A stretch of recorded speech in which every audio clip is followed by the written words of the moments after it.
I went live because I was going to tell a story about my encounter with a federal marshal. And I started thinking about it.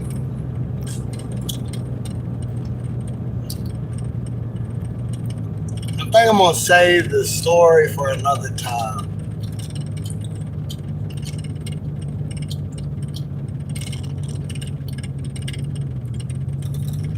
Let's see here. This is where that federal marshal was hiding out there. He left his shit toilet paper out there too. I think he probably had one of them sonic ears to hear things. I'll just go ahead and tell the story, fine. Excuse my language. My brother's ex-wife had a friend in high school. Actually, it was an ex-boyfriend of hers. And he was her boyfriend when she was under 18 and he was over 18. And he went up to New York and got in trouble because he had pictures of a minor on his phone. Now, his side of the story was he didn't ask for the pictures. Some 16-year-old sent him the pictures. But his story, I didn't believe his story. I thought it was a lie. And my baby sister, my mama had started working at she had just got her hair cutting shop. And I had my foot run over by the lawnmower. And so I was recovering. I couldn't stand, I was on crutches. And I was helping her babysit my younger sister. And so they asked, like some of his friends from high school believed his side of the story. I never did. And he got in trouble twice for the same sort of thing. So I just wasn't buying it. But I think maybe because they were friends with him in high school, they didn't want to believe it. But there was so many reasons to believe that he was guilty. And he was supposed to be extradited to Georgia to answer for charges. And New York disrespected the great state of Georgia. And I guess to protect him from getting in as much trouble as he would have got in, wouldn't extradite him. And they wound up, he wound up being convicted of child pornography. And he had to report, if he left anywhere, he had to report first or get permission or some kind of rule like that. And he didn't report that he was leaving. And he just got up and left with his brother and was scamming people. And he come all the way down here to Georgia to visit old friends and stuff. And some of his friends asked if he could come over to my house. And I said no. Because, one, my sister's there. I don't want him anywhere around my sister. And two, I don't know what I might would have done to him. Because I do not, I'll just put it this way. I think that there should be the death penalty for child molesters, straight up. That's the just thing to do. But there's too many judges that molest children in their little Mason club. They rape them on the altars over there. And so that's why they never really get on to them. There's so many Mason senators having sex with children, going to the Epstein Island. So many rich Jews having sex with children. The most wicked, demonic, evil people, a lot of times lust for power. And a lot of good people that should take positions of power just aren't interested.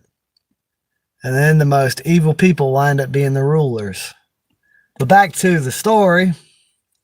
Well, I'll say this, right?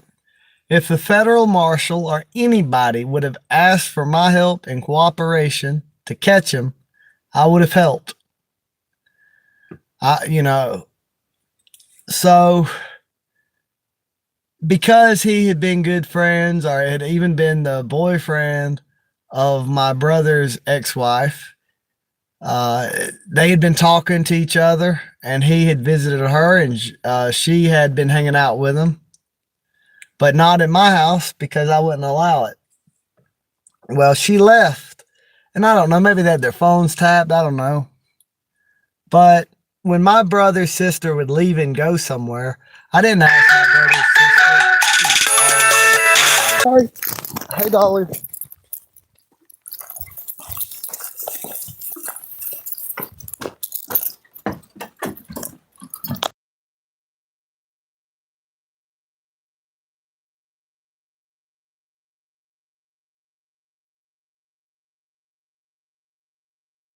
And then it unmute. Okay, so it's back unmuted. So, back to the story. I would have let him bust him. I would have helped him bust him. And I wouldn't have even took the reward money. Somebody else tipped him off because they wanted him to get away. So that, and because they had a tracker on his phone, and they wanted to get the reward money. Now that's really low. That's really bad. Or to say the name of the person that did that and bust them out. But they're family. And I don't know, other people, I don't know. I probably should. I'm not protecting them because they're family. I'm protecting myself, and not really protecting myself. Just, you know, people in my family be mad. The other person in the family probably won't tell the truth, and then they'll look, I don't know. I probably should just say it. But anyway, dude's good with computers. So he helped the guy with his phone or something and put something on there where he could track his phone because he wanted the reward money. And then when they was about to arrest the guy, he tips him off so he could get away because he wants the reward money, which they did catch him. But I'll go back to the other part, right? So I don't care. I would have cooperated, right? But they didn't ask me that. Now, my brother's ex-wife, her granny recently died, but she was really old at the time. And when the police and the federal marshal come to my door, I didn't know. One, I didn't know it was a federal marshal at the time. I just thought it was two cops. And I thought, like on TV, you sometimes see them come to the door. I thought they had come to the door to tell us that Miss Joyce had died. They wanted to talk to Melissa. So with Melissa's granny being so old and having health problems and two cops coming to the door asking for Melissa, I thought they were coming to give the news that she was dead or something like that. So I was kind of like worried, you know, because I thought, hey, so he asked me where Melissa's at. Well, Melissa's left the house. That's my brother's sister. I don't keep track of my brother. I mean, not my brother's sister. That's my brother's ex-wife. At the time, it was my brother's wife. I don't keep up with where my brother's wife goes and comes and goes. I knew she was at my house and I knew she left, but I didn't ask her where she was going. And if she told me, I wasn't paying attention and I didn't know where she went. So the sheriff, that wasn't Glenn Giles at the time. It wasn't even, I forget who was the sheriff during that time. But the sheriff was just standing. The sheriff never said nothing. He just stood there. But the federal marshal asked me, where's Melissa at? Where's my sister-in-law at?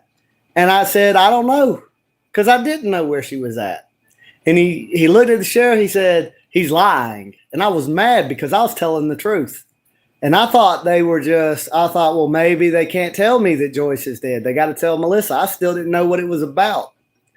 And I said, I was mad then, because I was telling the truth and he was calling me a liar. And I said to the federal marshal, I said, I don't get paid tax dollars to do your job. And I was mad. And him and the sheriff, I think I said some more stuff. I don't want to lie. I don't really remember exactly what I said. I think I told him to get off my property, which wasn't even, my uncle owned it. My mama bought it from him at the time. But, you know, I lived there. Me and two of my brothers and one of my brother's wife lived there, and they left. Well, then come to find out, he was looking for Danino. If he would have just told me that, I would have tried to help catch him for him. Wouldn't have even wanted the reward money. I also didn't let him at my house because, like I say about my sister being there. Hello, Dr. Ozma. I'm sorry if I'm pronouncing your name wrong. Oh, brother, assalamu alaikum. Peace be upon you too. I'm doing pretty good because I'm done with the work week. I posted a video of a dump trailer dumping out all that insulation. I pulled all that insulation out from under a house. So I was like crawling on my belly and stuff, commando crawling under the house, pulling out the insulation. And we're putting in new insulation next week, but it's hell on the joints. My elbows, shoulders, knees, everything hurts. I'm 38 years old. So when I go to work and I feel like I'm 20, and then when I wake up the next morning, I feel like I'm 40. But I got, I said in some other videos about how it's hard for me to ever get off of work in time before the mechanics are closed or before the parts stores are closed. Well, the parts store's open in McRae, but if I go to McRae with my headlight out, they're going to pull me over. Well, I got the lights. I'm going to put them in too. I got so I won't have to worry about that no more. I'll be able to go out when it's later and water my fruit trees. I watered my peach trees today. See, I got the high beams and the low beams. I got one of each out. But they pulled me over for the tag light. But my tag lights, both of them work. They give me a ticket for the tag lights, but they both work. When I hit the deer, the glass, this part broke and this part fell through, so you couldn't see it. But this one still worked and this one still worked, but he had me turn my key off. That's why the lights weren't on. Then I go, after I get the ticket, I put the key in there and they still work. So he shouldn't even give me the ticket. But that wasn't really about the tag lights. That was about him. That was about up on Henson Hill. They had somebody pulled over and I went down the back road to the next way to come to my house because I thought there was a wreck and I didn't want to be in their way. But they thought I had something to hide, so they pulled me over and they asked me permission to search and I let them search. And then they give me a ticket for the tail light and the tail light ain't even messed up. I mean, they both come. Oh, I was going to show you that the lights worked and then I forgot what I was doing. I started talking. I was like, why'd I open my truck door? I shut the truck door. Now I did touch that bulb and it burnt my thumb. And oh, that's why I didn't turn it on. I done put the keys on the table in the house.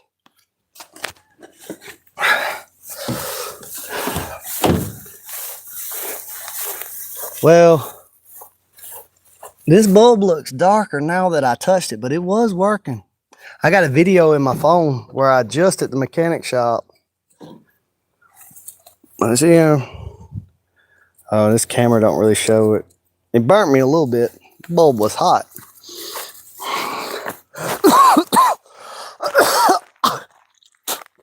I could go in the house and get the keys and crank it up and show you to prove that I'm telling the truth. But I already have a video of it that I just made when I was at Geiger's. And I can just upload it up to YouTube later. It looks like the dogs want to go for a walk. Maybe I'll see another deer. May you soon own a Lamborghini. May you too.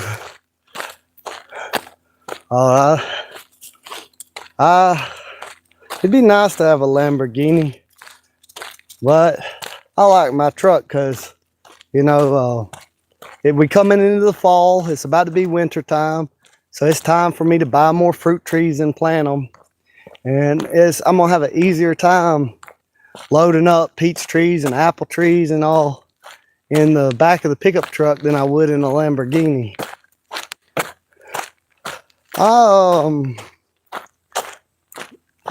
Really, what I would like to have is I would like to grow my little farm till it's profitable enough that could be my full-time job. And that's what I would really like. Especially with what's going on in America. Bill Gates buying up all this farmland, pushing lab-grown meat, and insects in the food, and I just don't trust the food anymore. I want to grow my own food and eat my own food. What's your favorite type of car? I don't really even have a preference, really. I've never really, I need to be able to get to work and get home.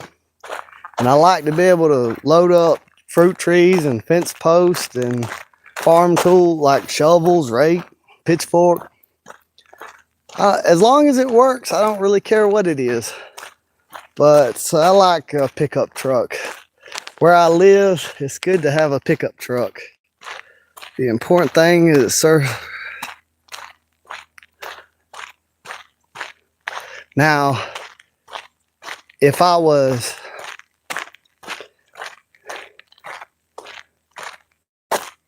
Luke over there taking a shit in the road, why'd I film it? Okay,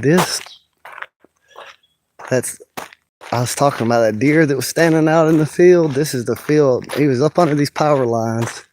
And I ain't never seen a deer just see 2 dogs and 2 people and just not even run. And I clapped my hands real loud because I thought the game warden had put a decoy out there. I was like, that can't be a real deer. He's still not moving. And about 4 seconds after I done clapped my hands, he was still standing there in the middle, or might have been a gigantic doe, I don't know. But then the baby come running out of the woods to the right and met up with it in the middle of the field there, and then they run off to the left. But a lot of times you see deer out here. You can't really tell, but that's a deer track right there. It's just rained and been driven over and everything. They've kind of all, you could tell right there. You can tell it's a deer track right there. See, it's a white-tailed deer.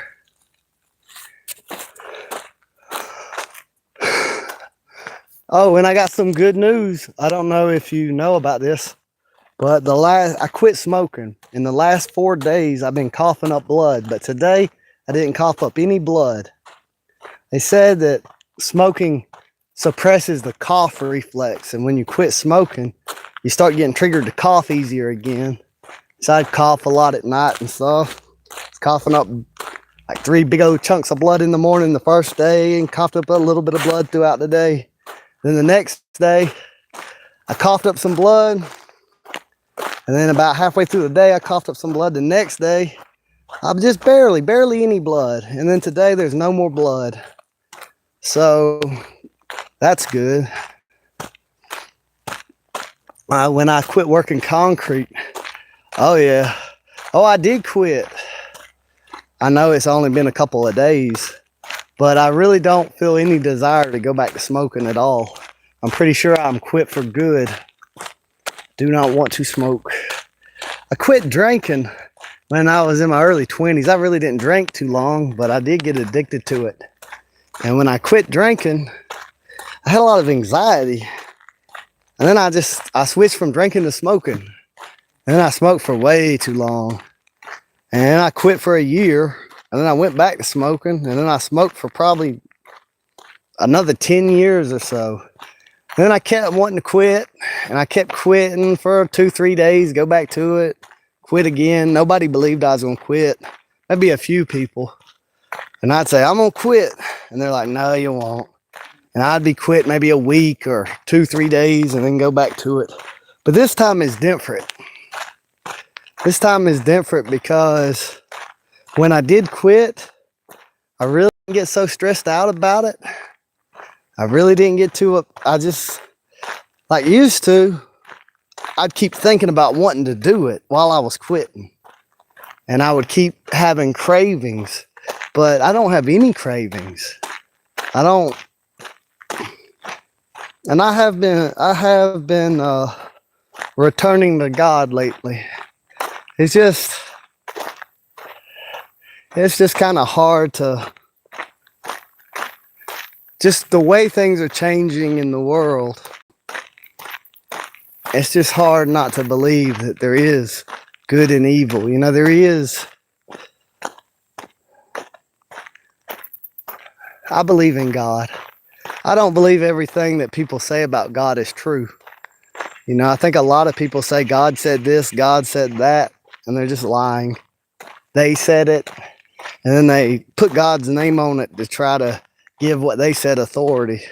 But I do believe there is a God who is the source of life and knowledge, awareness, consciousness.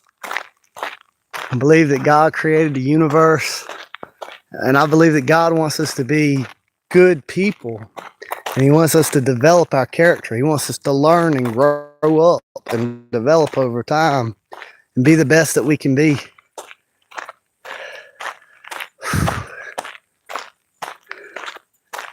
I do believe in God. I think I might have misspoke or something. I do believe in God. I was saying that, well, you know, like the education system in America, it pushes this idea that we just sort of evolved out of nothing. I never believed that. And I do believe that there is a lot of corruption in a lot of religion, but there's way more outside of religion too. You know, the people that don't believe in God have no room to talk about the religious. Their societies fall apart so fast. They're talking this transgender nonsense. And just like, look at all the people reacting to the murder of honest men. It's just, when a society becomes godless, they go downhill really fast. And how do you explain that? You know, it really does seem like God's the source of goodness. And if you get rid of God, it's just a downward spiral. Things just get worse and worse. I never said that I didn't believe in God. Maybe because I said I was coming back to God or whatever. There was a time in my life I started to doubt, but it was impossible to just keep doubting. You know, it's just, look at this. Look at all, you hear the sounds of these animals and it's like, I don't know. I can't prove it. It just sort of is like intuition. It just seems like your gut feeling is always telling you that there is a God. And people will say, well, show him to me or prove it. And I can't really prove it. I don't know how to prove it. But I believe, you know, I believe that God's painting a new painting in the sky every day. Look at that, like it's beautiful. I mean, sometimes, now I believe in God. I just don't believe that God is always who people say He is. I think people falsely accuse God of a lot of things.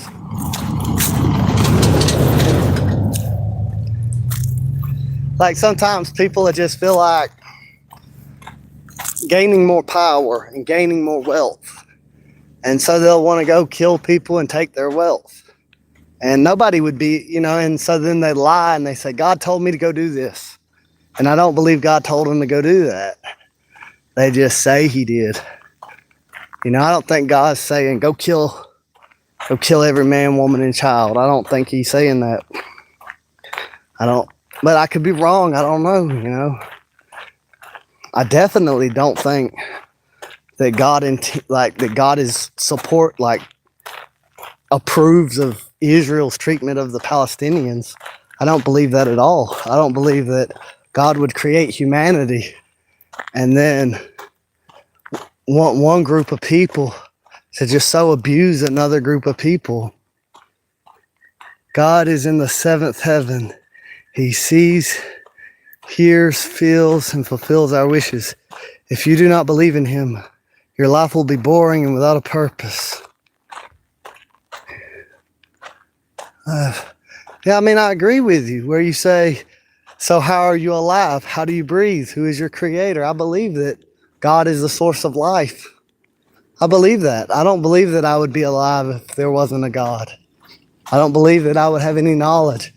Like they tell the story that the material world just built its own self up, like that there was just these random explosions or whatever, and that the material world just evolved living beings with consciousness. I don't believe that. I think it started off with life and consciousness. It started off with God, and He created the material world, the vibrations of His words. He just spoke and it was. because when he spoke, there was vibrations and those sound waves, light and matter and energy. And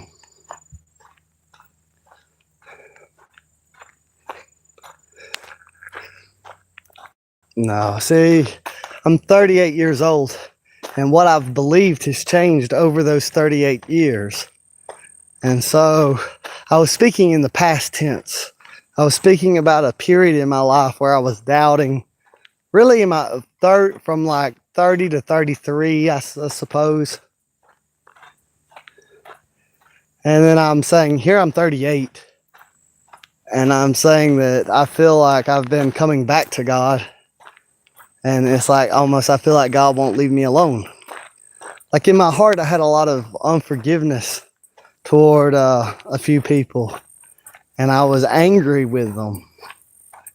And I would try to stay angry with them. And I would try to plan revenge against them.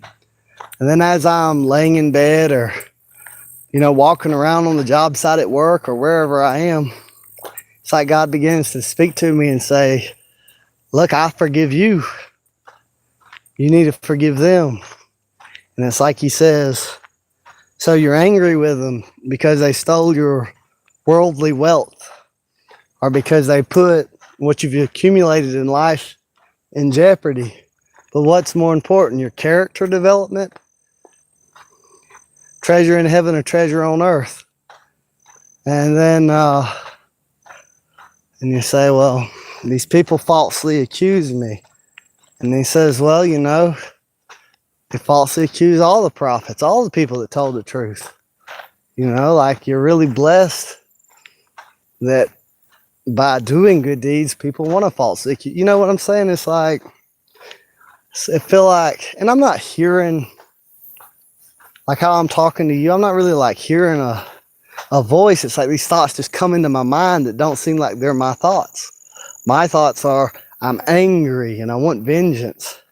And then it's like this other thought comes into my head and it's like, leave it up to God.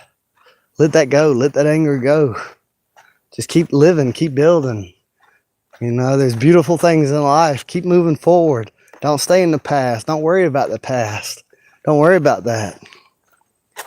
And, maybe, I don't know. I just believe that it is God working on my heart to change me. And also a lot of the things I notice, I think that like behind the, God's pointing them out to me. In the background, he's just like, you notice that? Look at that.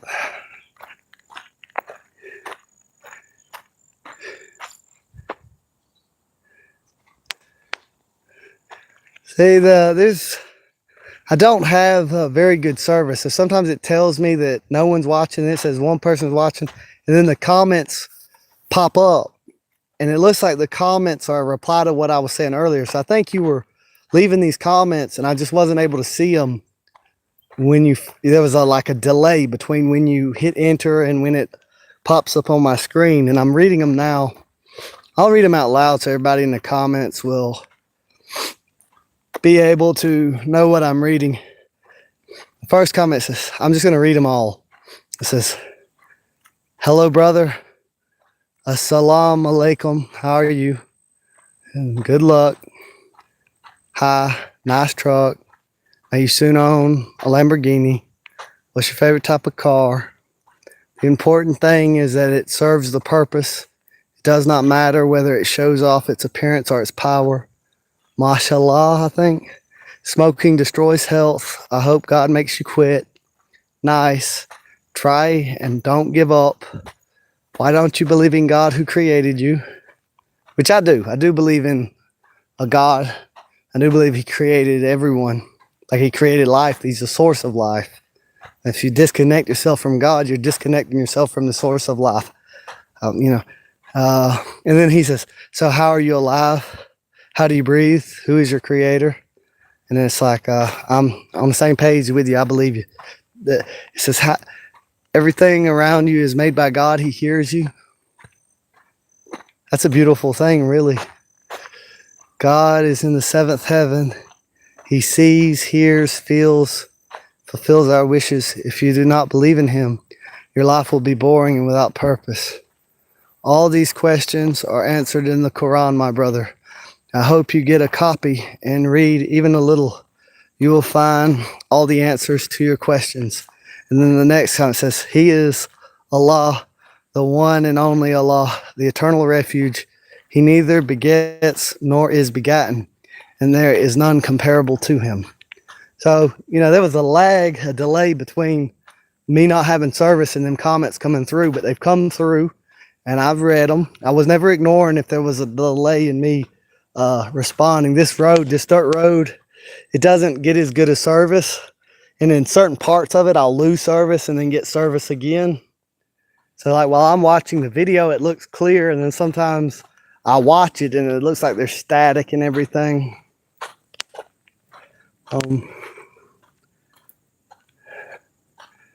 I actually have a Quran. I have a Bible and I have a Quran, and I have the Torah in Hebrew, which I cannot read Hebrew. I can only read English.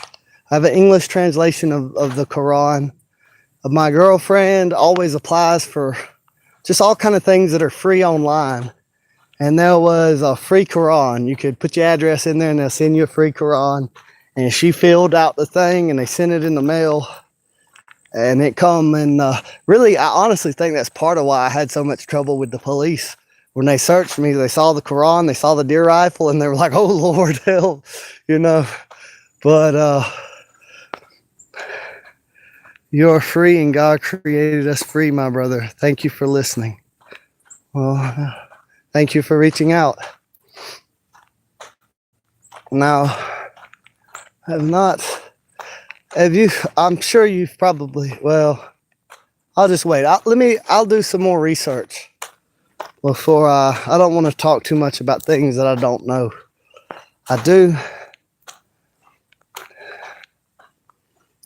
but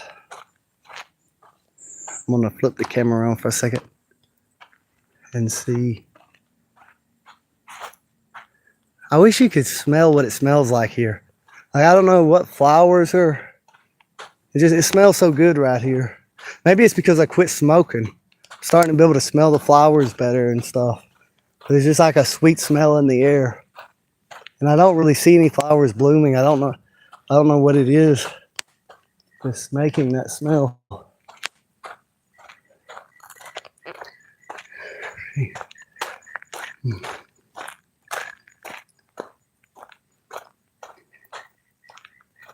I know that there's a baby oak tree.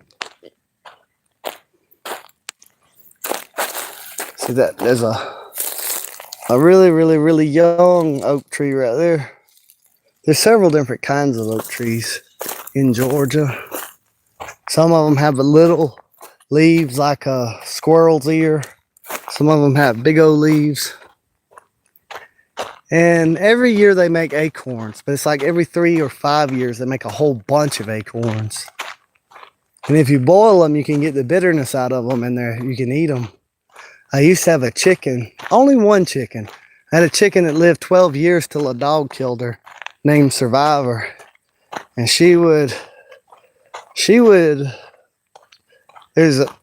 I used to park up under the oak tree. And running over the acorns, it'd crack them open and she'd go eat them. None of the other chickens ate acorns, but she did.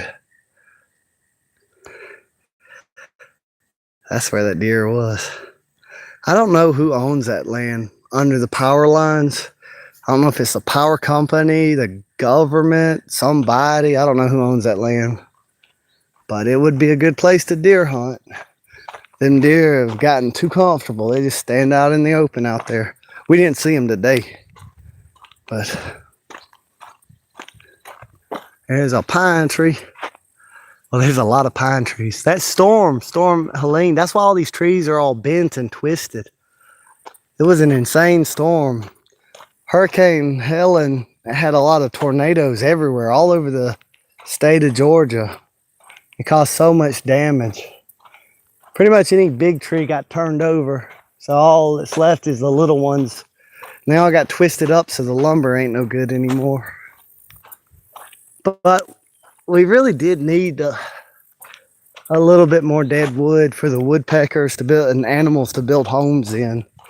Everybody cleared all the dead wood and burned all the dead wood, which is kind of good because you don't want forest fires. But at the same time, you need some dead wood for bees to make homes in and woodpeckers, certain birds to make homes in. And people just weren't going to do it. Then that storm come in, and now, you know, it was bad for us, but really it was a good thing for a lot of the animals. Not when they were in it, but afterwards, after the fact.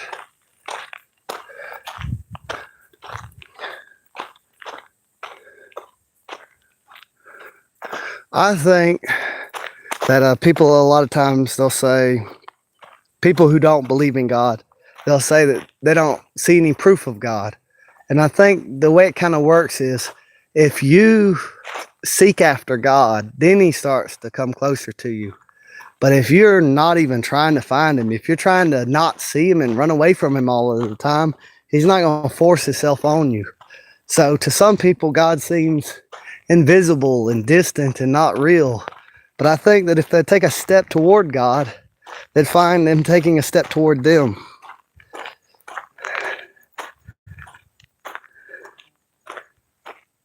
In the movie, what's the movie? Cannibals. I hope they ain't no cannibals. I don't think they're, you know, they don't tell this side of history because, I'm gonna just say it, because the Jews own our education and they want us to hate ourselves, and they tell everything like backwards. A lot of the Native Americans used to worship demons, really. They would torture people. They believed they had to feed their gods pain, their false gods. They thought that if they didn't give them pain, they'd require pain of them. And the tribes were very brutal to outsiders. They were good to the people in their group, but very brutal to outsiders. And a lot of them were cannibals. And a lot of them would attack children, old people, women, anybody. And the movies make it look like they were just a bunch of peaceful hippies. And we just were in conflict with them for no reason. And that they were just innocent victims.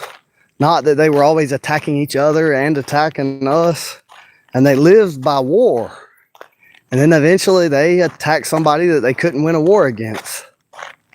And you know, I got Native American in me. You know, my mama's mama, her daddy's mama was a Native American, and my daddy's mama, her daddy and her mama had Native American in her. So it's not like I'm just like 100% Irish. I'm mostly that. I'm just got a little bit of Native American. So it's not like I'm just shilling for the white guy. I am part of those. I do have some of that savage blood in me, but I'm just being honest. That's the way it was. They weren't a peaceful people. There were, I mean, even like they'll say, well, the Iroquois were peaceful. They were one of the civilized tribes. Oh yeah, well, they genocided 4 other tribes to get their land. But I'm not going to say too much about that. But anyway, there's no cannibals here anymore. They're all in like, we moved them out to Oklahoma. There were cannibals in these woods. And you couldn't walk from here to there without getting scalped. But there's not any cannibals here no more.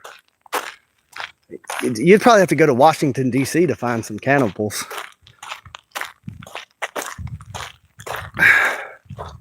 Am I reading that wrong? Cannibals. I think it is cannibals. I quit watching TV when I turned 18. I would watch some educational stuff when I was like 15, 16, 17, but I didn't watch any fictional stuff. And then they started changing the History Channel where it wasn't history anymore, it was propaganda. Maybe it always was propaganda, but it became very obvious that it was propaganda. And I just quit watching TV altogether. That's part of why I didn't fall for all the lies that a lot of people fell for and all these different psyops in America. It's because they and everybody they talk to is just watching TV all the time. They think they're watching entertainment, but they're watching propaganda. And I removed myself from that. I'm 38 now, so it's been 20 years since I watched TV. I do use the internet. I do look up stuff, and I watch YouTube videos and stuff. But taking my mind away from Hollywood for 20 years has been very beneficial to being able to spot lies when the government gets ready to do something that they shouldn't be doing, when they get ready to go to the next degree of slavery. They always start off in the movies. They always push the ideas in the movies first before they start talking about it in Congress. And you know, if there was the type of people that make a lot of these Hollywood movies, you wouldn't want them in your house around your family, but then you let your whole family just soak their brain for hours and hours on end in their propaganda. You got to be careful about watching TV. It seems harmless, but it's really dangerous.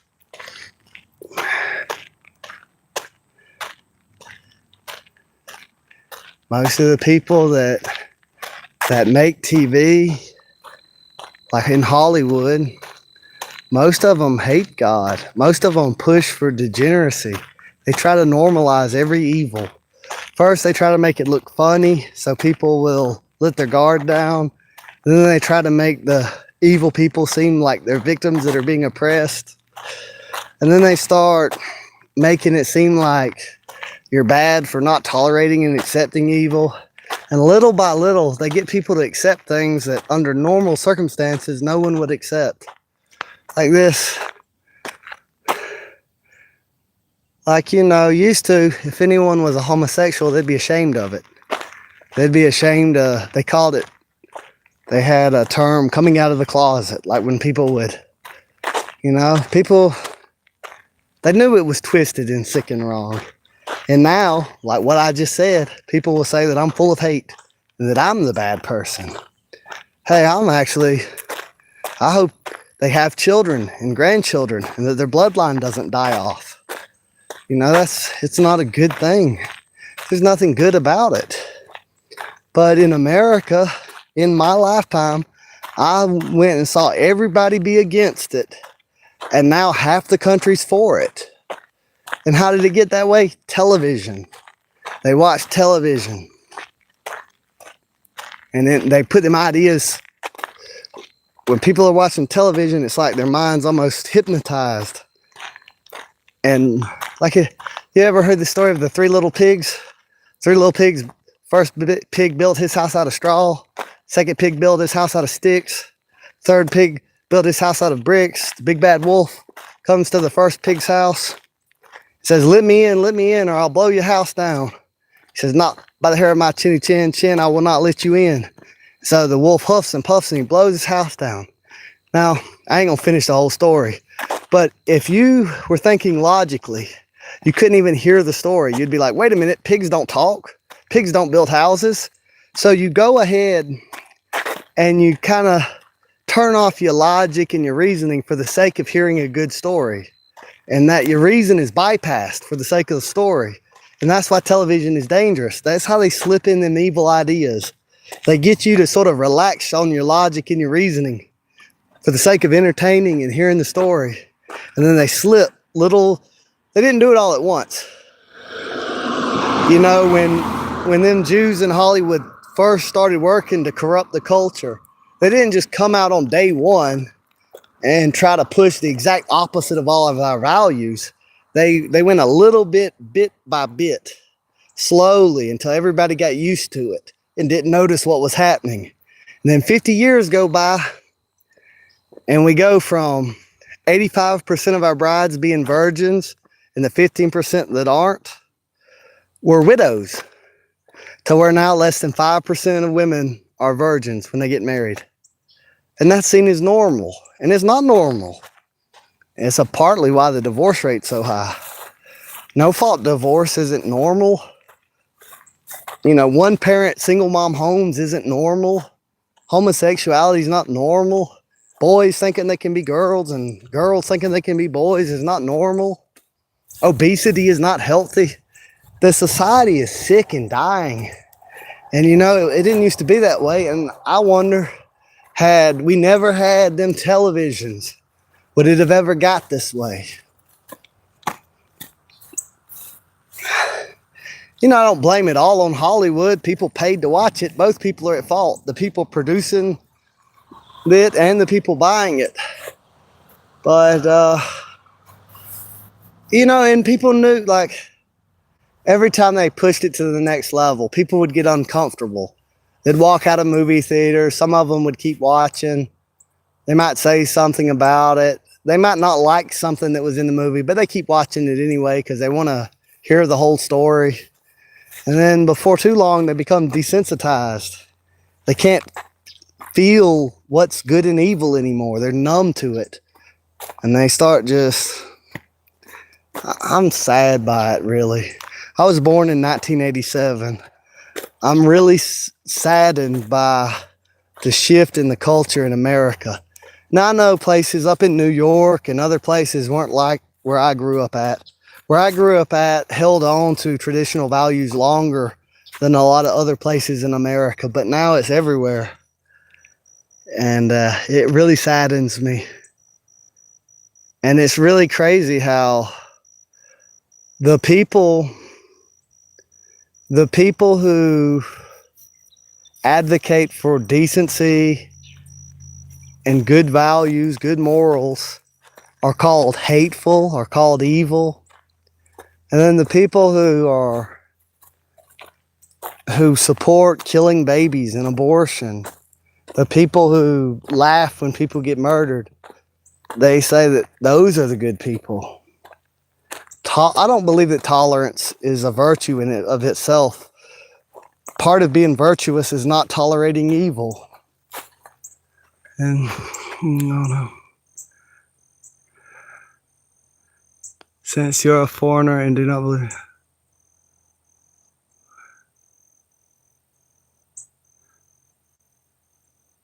Since I'm a foreigner and do not believe in God. What do you mean? I do believe in God. I don't know. I think kind of you're making... It's like sort of a semantic argument, an argument over language. I say I believe in God.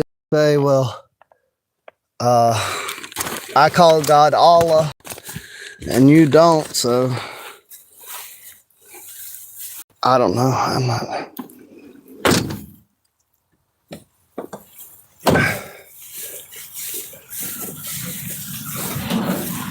What do you want me to say?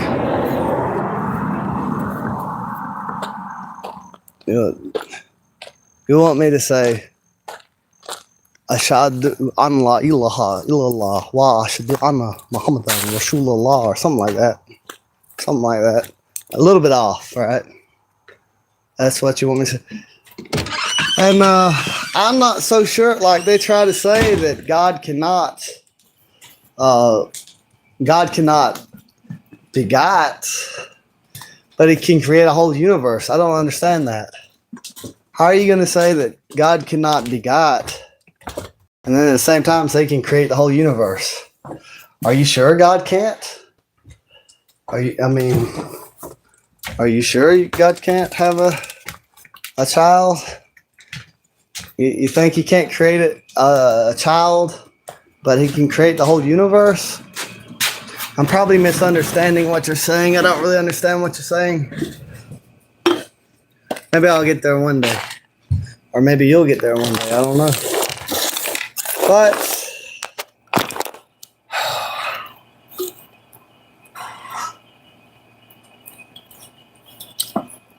coconut juice is pretty good. I don't know where they're getting these coconuts at. They don't grow around here. It's hot in here. You better shut that door.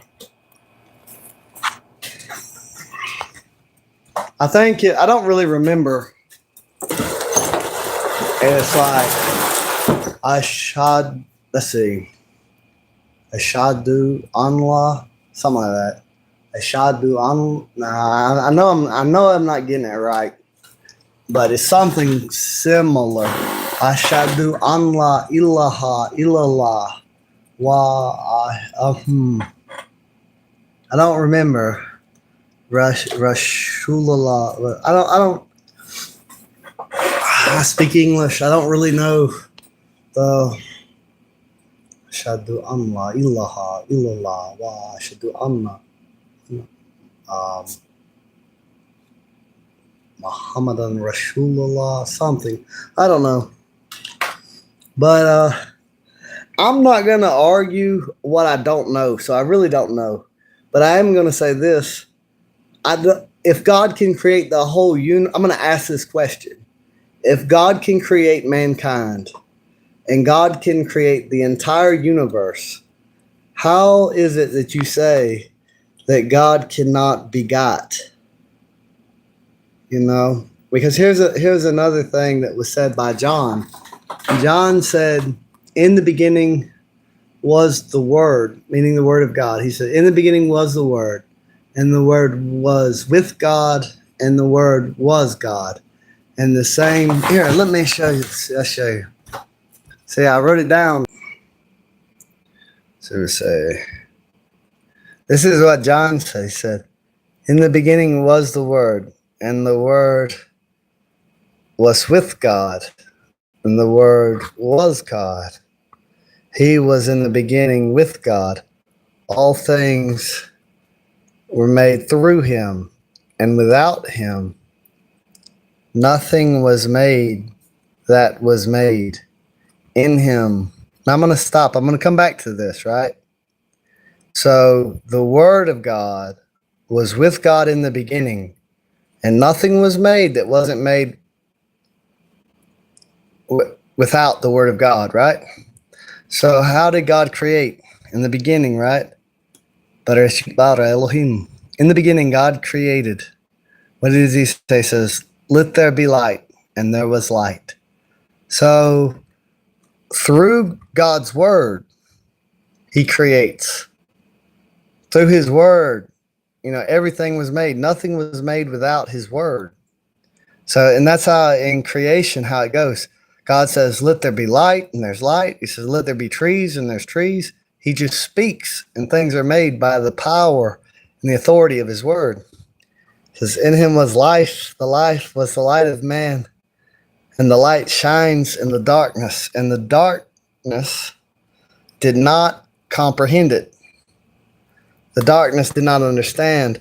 The darkness did not understand the Word of God. And the darkness did not overcome the Word of God. God said, let there be light, and there was light. So God, through his Word, he creates. His Word was with him in the beginning. He was speaking in the beginning. And so, when I speak, my words, they embody my thoughts, my emotions. My thoughts and emotions are communicated in my words. But God's words have life in them, creating power in them. And his words were with him in the beginning. Now, if you continue in that same passage in John, it says, the Word became flesh and dwelt among men. So it's saying that God's very words manifest in the physical form of a human. And in that sense, God begot a son, in the sense that the thoughts of God are the Father and the words are the Son. You see?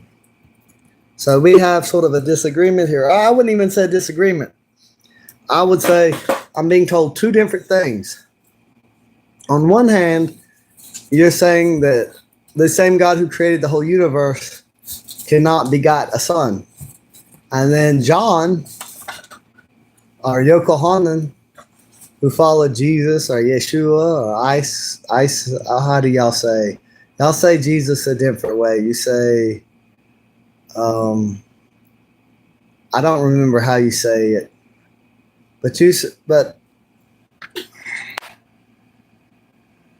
your answer is in Surat al-Nasan from the Holy Quran. Well, I will read. I will read the Quran.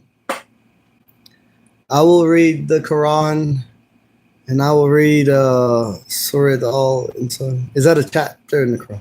I'll read it. I'll read both. I know you live in conflict. Yes. Yes, yes. I do live in. I want to know what the truth is. And many people say opposite things. One says this and the other says the other.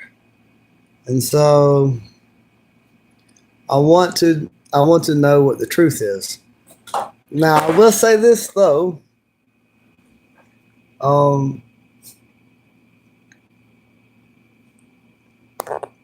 There is Jesus had a pretty good reputation. Now, the Jews, they say he was an evil person. And the Jews say that Jesus was evil. But Jesus really just did good. And they had turned the temple that was supposed to be a house of prayer into a marketplace. And they were just making money, exploiting the people. They would say, no, you can't use that animal for a sacrifice. You got to buy our animal for a sacrifice. And they were just using religion to make money. And Jesus got upset about that. And he threw out the market out of the temple. And he said that his Father's house was supposed to be a place of prayer, but they had turned it into a den of robbers, thieves. They made it into a marketplace. And so the Jews hated Jesus because they wanted to use religion just to make money. And Jesus was saying, no, it's the temple is supposed to be a place of prayer to honor God, not a marketplace. And I'll say that in the Christian churches, it seems that they have also become a marketplace. You'll go into a church and they'll be selling books at the church. It seems that the church is doing the same thing that Jesus had a problem with, that they're turning it into a marketplace. They're turning it into a way to make money. And I think Jesus would be very unhappy with the church turning into a marketplace, just like he was upset with the Jews turning the temple into a marketplace instead of a place of prayer. And so the Jews are in conflict with Jesus, and their whole religion is pretty much in conflict with Jesus. The Muslims say good things about Jesus, but they say they say different things about him than the Christians.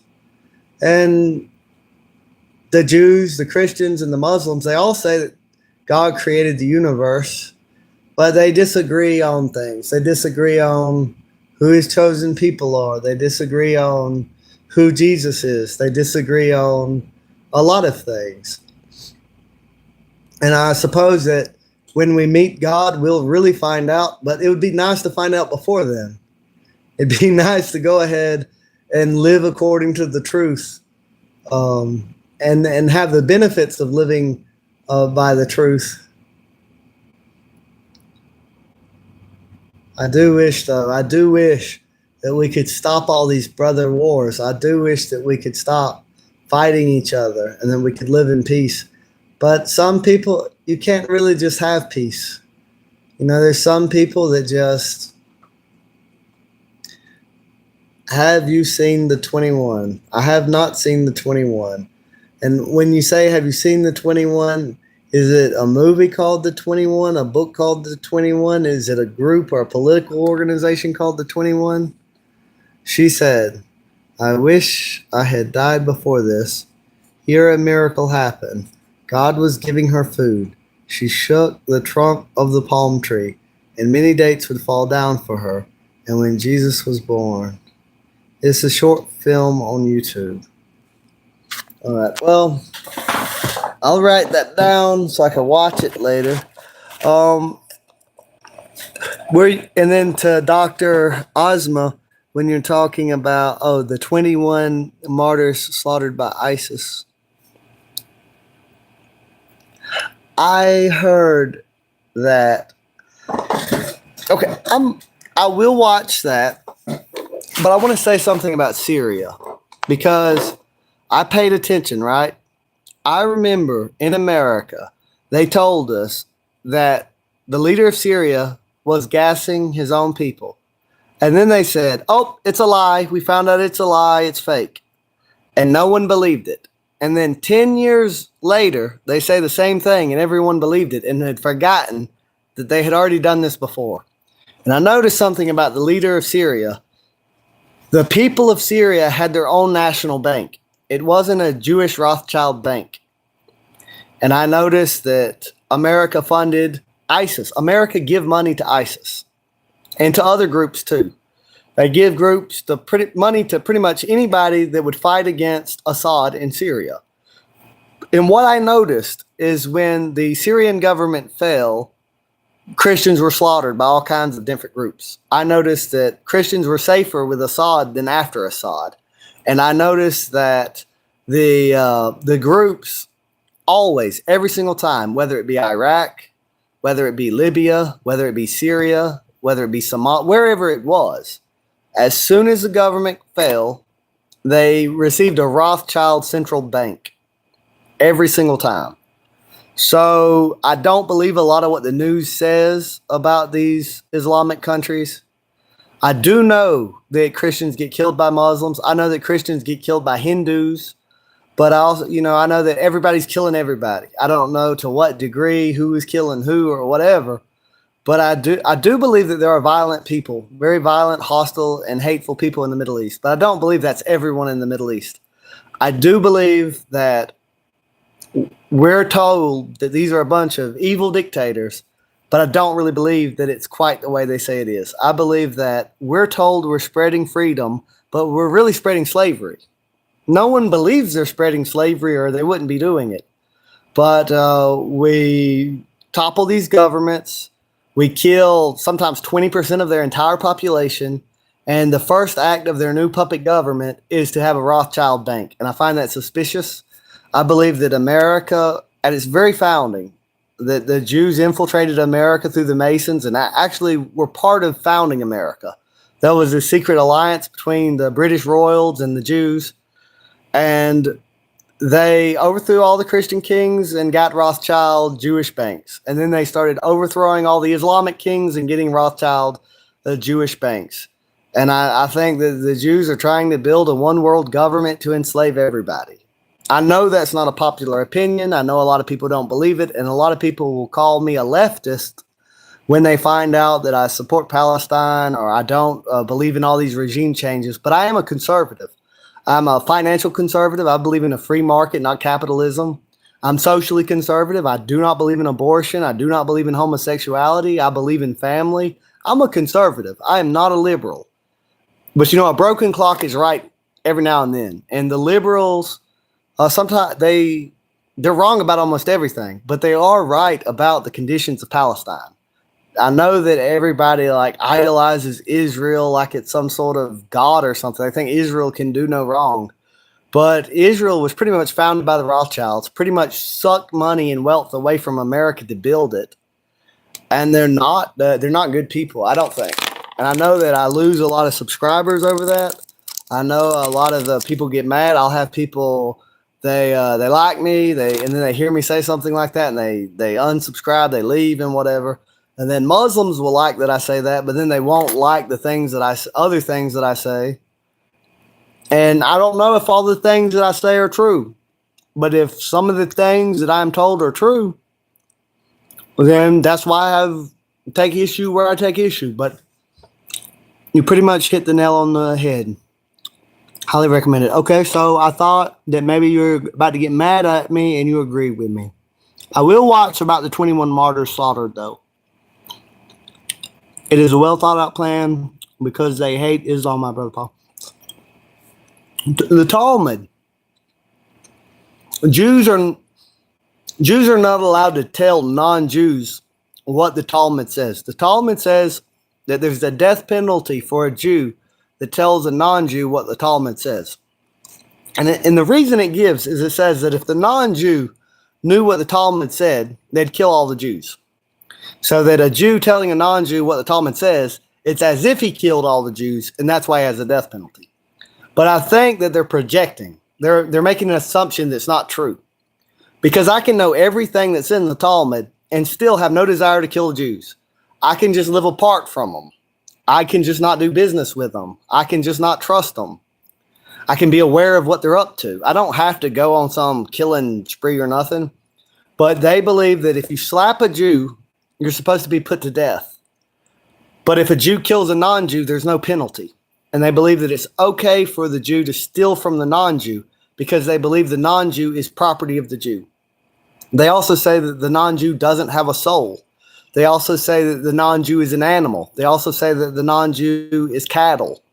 And so whether you be an Arab or an American or an African or an Asian, to the Jew, you're just not a Jew, and you're meant to be their slave.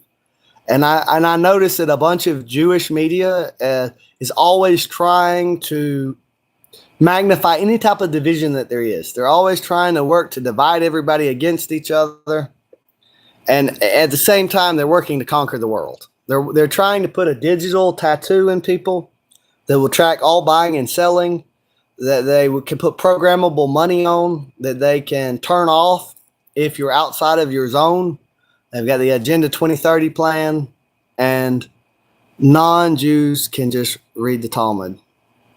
That's true. That's true. But what I'm saying is, the Jews, when they wrote the Talmud, they did not know that there was going to be an internet. They did not know that it was going to be translated into other languages. It used to be secret. It used to be hard to get a hold of a Talmud. You know, Martin Luther supported the Jews till he got a hold of the Talmud and read it. So, yeah, a non-Jew can read the Talmud, but it didn't used to be that way. It used to be they were hard to get a hold of, and if you got a hold of them, they were in Hebrew, and no one spoke Hebrew, but it's different now.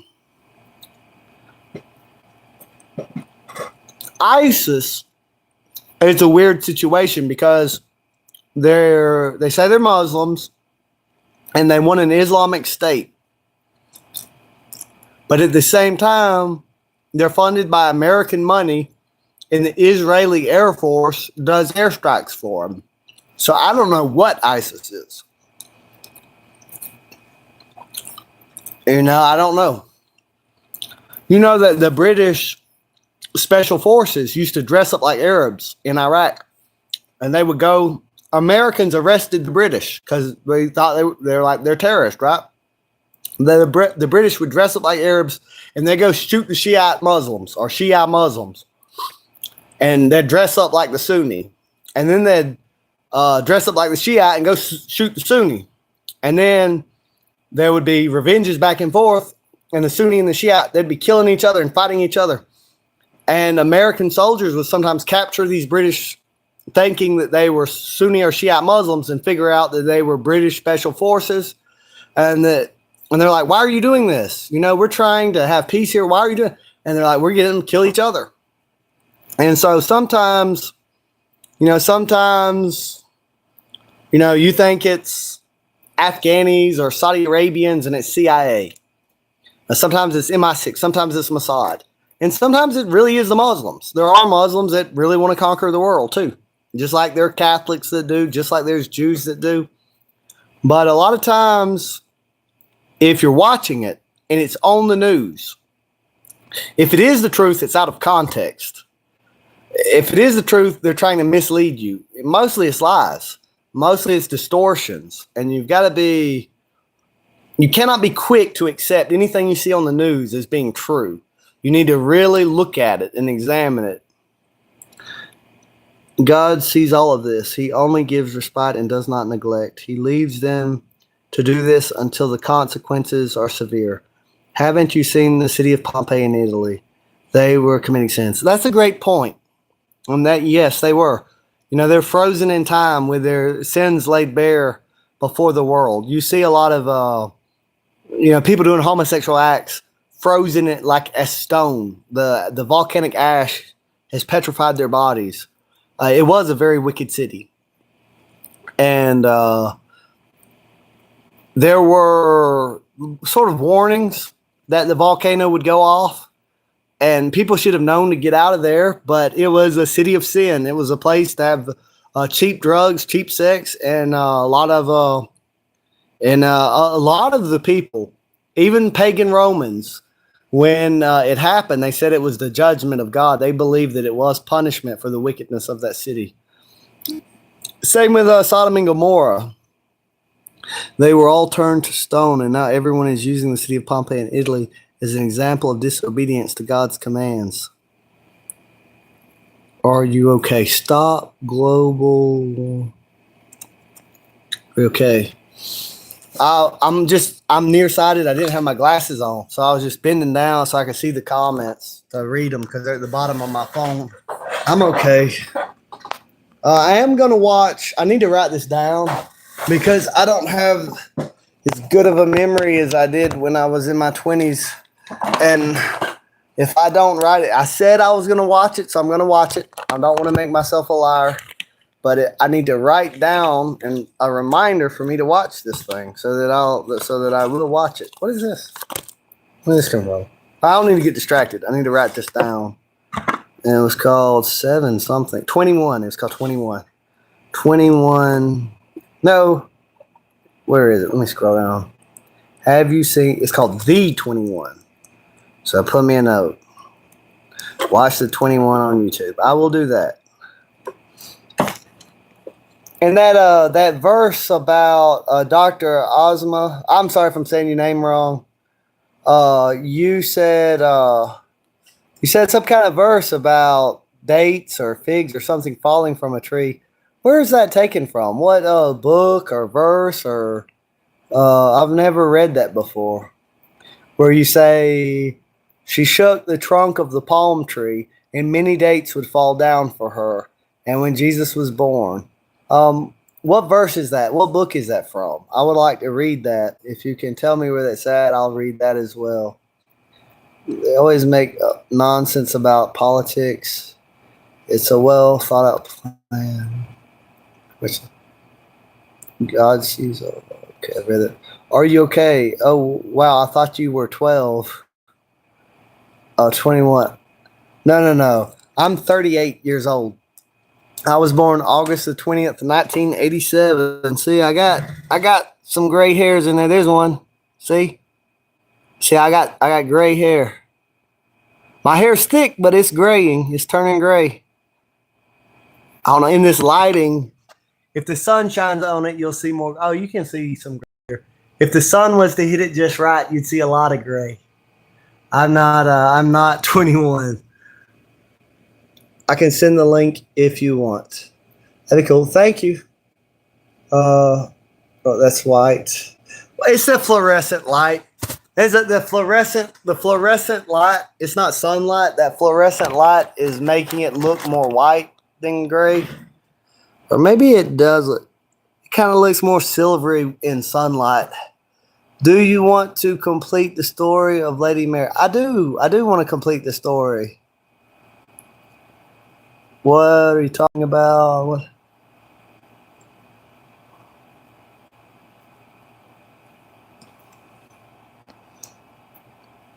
Oh, Dr. Ozma, in the comment section, he left a comment talking about Mary shaking a date tree and dates falling down from the eat.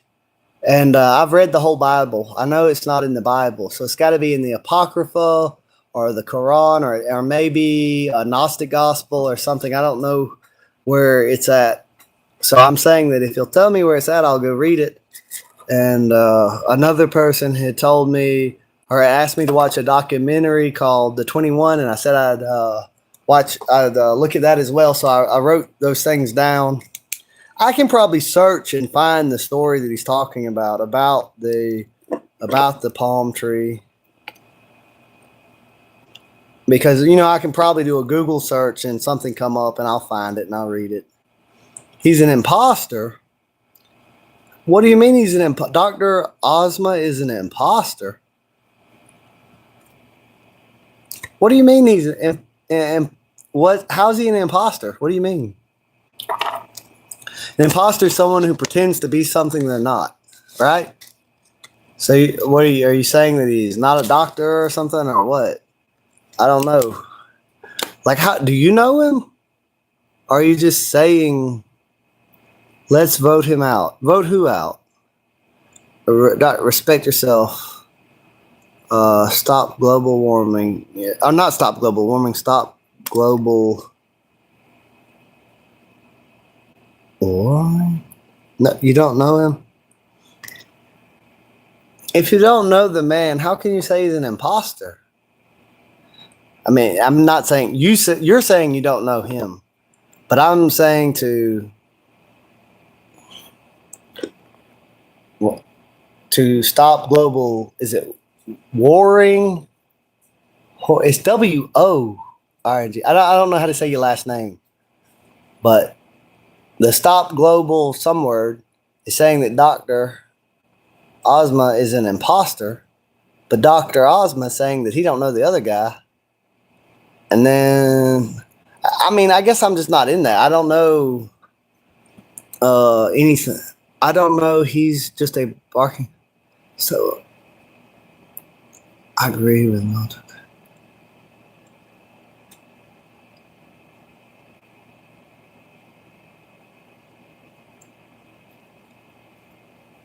Vote who out of the ship? What are you talking about? Okay, now, sometimes people say, me, the way I do things is I don't really censor anybody. And even if they say mean things towards me, because I know some of the things I say offend people, and then they get offended, so they say things at me. And then some people don't like what other people say or whatever. But I just never delete comments. I never block people. I just let people talk, and they can agree or disagree or whatever. And I'm not going to nobody. If you ever see a comment deleted, YouTube did that. It wasn't me. I will never delete anybody's comments. I will never block anybody. Maybe if I found out that somebody was reporting my channel and trying to get me banned or something, I might. I don't know. I've never done that. Hopefully, people can just have thick skin, and everybody can say whatever, and then you can choose to accept or reject what people say, but we can just. I'm not blocking anybody. I'm not deleting any comments. It's okay, your crewmates, sir. For real, for real. Part of the ship, part of the crew. I just don't even care. Even if a Jew got in the comment section and was saying hateful things to me, I'd still not even block them. I'm not letting everybody talk. Why would he throw me out if he didn't see any harm from me? I think there is something wrong with you. Yeah, I mean,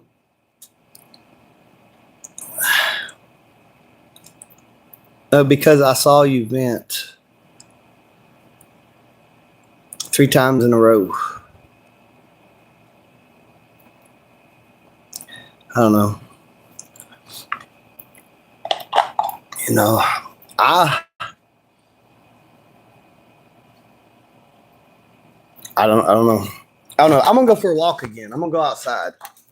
It's hot in the house. The air conditioner doesn't seem to be cooling it down any, and it's more beautiful outside than inside. And Brittany's not here, and I don't know. I'm just going out. Oh, it is dark. I didn't know it done got that dark. Still going outside. Still going for a walk. It's just kind of dark. It got dark fast. Dang, it's just daylight. Dr. Ozma, he was watching my live stream when I was walking down the dirt road, and I walked in the house. I ain't been in the house very long, and now I come back out and it's already dark. I didn't get off work I didn't get back to Alamo till almost 5 o'clock. It was like 4:30. I had just enough time to buy headlights, to buy high beam and low beam lights, then to get to the house, and now it's dark. I'm gonna walk a different way this time. I'm gonna walk up Eric Road, I reckon. We need vote out or we lose. He is probably from Scottish. Sir, I have to go soon. Where am I from? It depends on what you mean. Me personally, I was born in Georgia. My daddy was in Wheeler County, Georgia. And so was my daddy, Jeffrey Clayton Browning, and his daddy, William Clayton Browning, and his daddy, Thomas Clayton Browning. But his father, John Green Browning, come from Ireland. But he was Scots-Irish.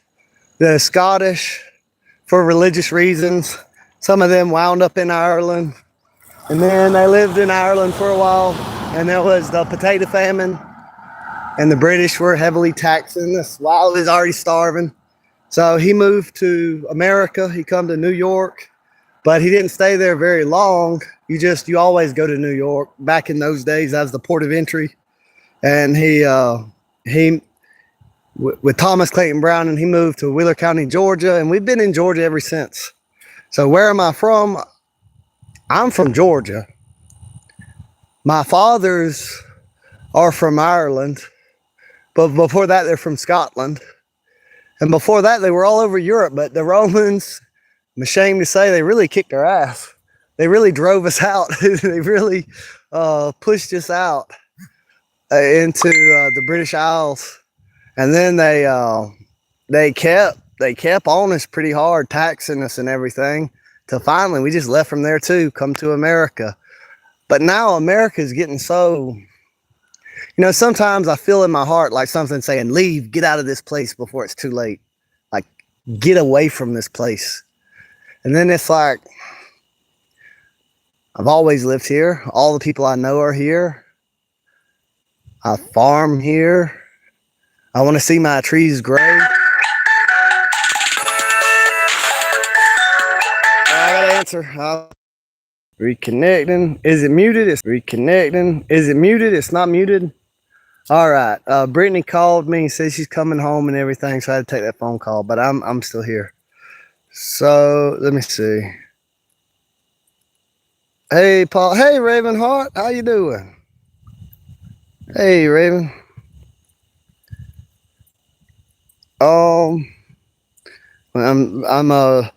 Brittany called me and I picked up the phone and now I'm back to reading the comments to see what I missed. Are you a serious guy? I don't know. But anyway, what I was saying was, I don't know, sometimes, I don't know where I would go either. I'd be like, maybe Eastern Europe, maybe not. I don't know. I might just stay here and see what happens. But things are changing fast, especially from how it was in my childhood. And why would he throw? Okay, I didn't read that. You remind me of my father. Oh, excuse me. I saw bro fake med scan stuff. Where from? Okay, that. Before I answered Brittany's phone call, I went off on this long talk when that guy asked where I was from. We need to vote out or we lose. I don't know what they mean about we'll lose if we don't. Vote out who? Are you talking about vote out Dr. Ozma? I don't know what you mean by that. Okay, goodbye. Goodbye, Dr. Ozma. Have a good night or day. I don't know what country you're in, what time it is over there. So I hope you learn how to play Among Us properly. Hey, Paul. Hey, Ravenheart. God bless you. Are you with us? Male 22 died. Leave him. Yeah. Guys, beware of the. Stay safe, Dr. Ozma. Still alive, unfortunately. Why do you say it's unfortunate that you're still alive? If you're still alive, there's still a chance for things to get better. If you're still alive, you might have a really good future ahead of you. Life is good.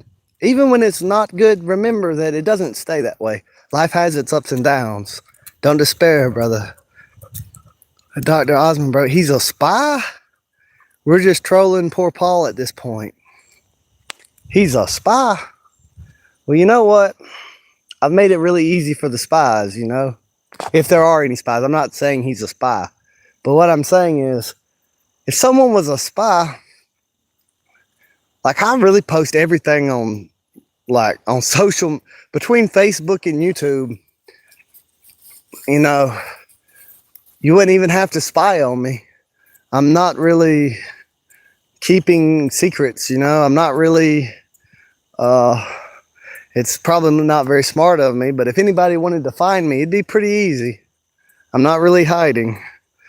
We're just trolling.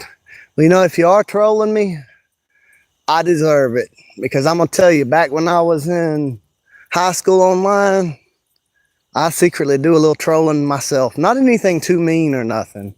Just, I don't know why. I don't know. It just used to. Some people would get so upset about stuff that just wouldn't bother me. And I would think it was funny. And I'm not like that anymore. I don't really do that anymore. But for some reason, during the Obama presidency, it was kind of fun to troll certain people. I don't even know that it was really trolling. I would just say things that I thought were true, and people would get really upset.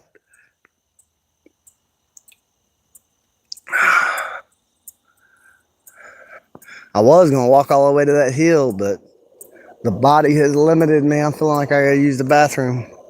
I got to go back to the house. So I got one person watching, and I don't know if it's Mill 22, if it's Ravenheart, if it's Dr. Ozma.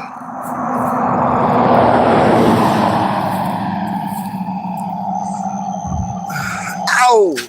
When I stepped off the road to get out of the way in that car, I'm walking in my socks. It's probably not good for my socks. But anyway, is it humid in Georgia? It depends. Where I'm at, yes it is. If you go to Dawsonville, if you go to North Georgia, I guess it would be humid by like northerner standards in North Georgia. It's a lot more humid in South Georgia than North Georgia. It is humid in Georgia. It really is. Where I'm at, you know, like you can grow lemon trees, olive trees, orange trees, peach trees. But sometimes you got to be careful with peach trees about mold because it is humid. Where I'm at, it's humid. Wheeler County, Georgia doesn't know if it wants to become tropical or desert. It doesn't know what it wants to do. The winters are wet, so even though it's not as cold, it feels cold because it's not a dry cold, it's a wet cold.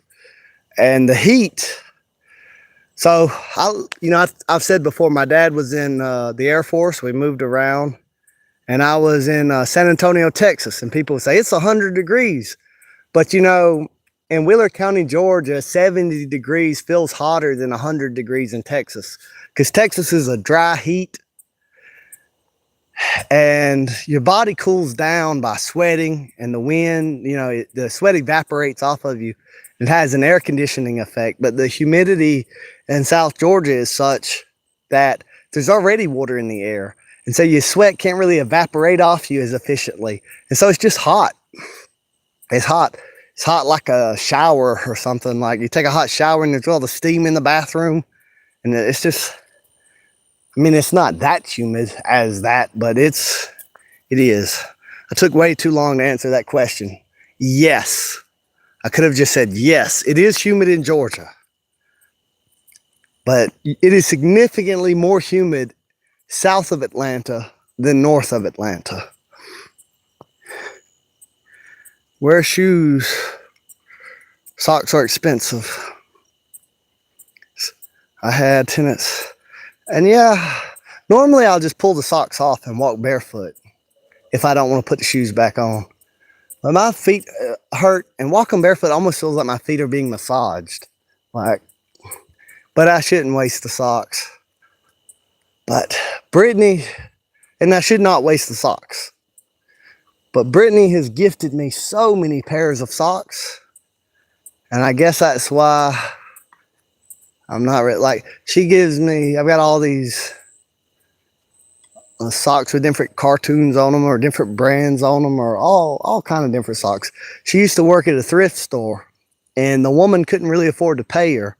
And most of what they sold at the thrift store was donations. So she would kind of pay her in clothes. And so Brittany would come home. Well, she don't work at the thrift store no more. She works at my mama's restaurant. But back when she worked at the thrift store, it was like every day, every week, she'd come home with a whole bunch of clothes. And a lot of times they were used clothes. They'd wear out really fast or whatever, the shoes or whatever. But not everything. Some of the clothes, I don't know. I probably got like, probably 9 out of 10 of all the clothes I've gotten from Brittany working at the thrift store. She'd always bring me back something. I had tenants that grew grapes, but they couldn't keep it up because it wasn't humid enough. I grow grapes. There's wild grapes here. I've got it on one of my live videos where I was walking down the dirt road and there were grapes ready and I ate some. My grapevines, I don't really remember exactly. I think it's been about 3 years since I planted most of them. And they didn't make grapes for like 3 years because they were really small and still growing. But this year, one of them made grapes. Made a big O. And I was waiting on them grapes to get ready, but the fox ate them before they was quite ready. The fox ate one of my watermelons. It ate one of my chickens. It ate my grapes. But I got within like maybe 2 or 3 feet of that fox. I was sitting on a stack of pallets and it just didn't notice me. It just walked right by me. And I pulled out my phone because I wanted to take a video of the fox because I was so close to it. I'd never been that close in my life to a fox. And I accidentally had it in photo instead of video. And I thought I was pressing the button to record and it snapped a photo and made a loud noise. And the fox took off running. So then I tried to turn the camera on, but he's moving too fast. And he ran under my building. And in the video, you see a blur. You know there's an animal there, but you can't really tell what it is. And man, I wish I would have paid attention and just slid it over, you know, swiped it to the side and had the camera on. And I really wish I'd have got that on video. That would have been a great short to upload. That fox walking right by me like that. And because he killed a few of my chickens, you know, probably the smart thing to do would be get rid of the fox. But I just like foxes. I just wasn't going to. I dug down about 3 foot all the way around the chicken pen and put boards, nailed them into the frame of the chicken pen so he couldn't dig into there no more. I just fortified the chicken pen and I didn't kill the fox. So then the fox started going after my garden, eating my fruit and stuff. And I still didn't kill the fox because, I don't know. I know a trapper in Wheeler County that probably eventually get him. But I like foxes.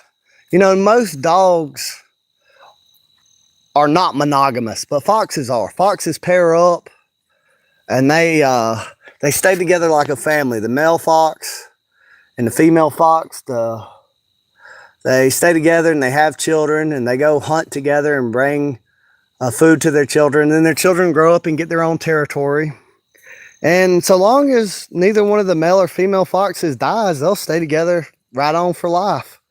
But if the female fox dies, the male fox will not take another mate. He'll just get depressed.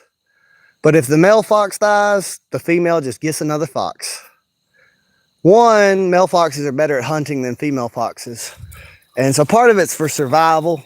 She's got to move on. She's got to get another male fox to help her take care of her kids. But the male fox is the one that's really bonded in that relationship. He's the one that's really heartbroken. You know, you see a dead female fox on the side of the road, that male fox will hang around. It's just a sad so I don't know, that just makes me sort of respect foxes more than other dogs, and I just like them. You would wear toe shoes. Good for your posture. Since you were bricks, but I couldn't keep it up because it wasn't humid. Maybe you could do something to increase the humidity. Like maybe you could take a liner under the soil so that it doesn't dry rot, and it would hold water closer to the surface to then be evaporated into the air. Maybe you could increase the humidity around your grapes and get them to grow. But I don't know where you live. It might just be way too dry. I don't know. But there might be a grape variety for you. Because there's grapes that grow good in California that don't grow good in Georgia. There's different types of grapes. And maybe some of these New World grapes, I don't know. I got to go to the bathroom. I'm not going to live stream that.